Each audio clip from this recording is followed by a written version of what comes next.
Have you ever wondered who's connected to your network? In this video, I'm gonna show you how easy to find out who is actually connected to your network. We need to open our internet browser and we need to go to this website, and I will leave a link in the description below. And what we need to do, we need to scroll down and we need to download this program. And I'm gonna click on this download wireless network watcher with full install and uninstall support. And then right here, click save file. Once the file is downloaded, we need to run it. And then right here, just go through the setup. I'm gonna leave everything as default. Once installation is complete, I'm gonna leave everything as default and I'm gonna run Nearsoft Wireless Network Watcher and I'm gonna click finish.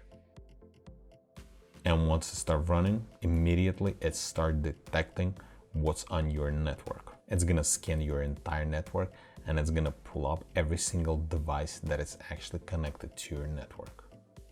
And from here, you can see the IP address, you can see the device name, MAC address, network adapter, device information, user text, and when it was detected, when it was last seen, detection count, and if it's right now, if it's currently active or not.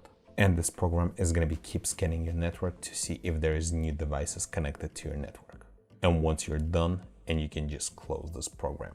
If you like this video, press that like button and don't forget to subscribe. Thanks for watching.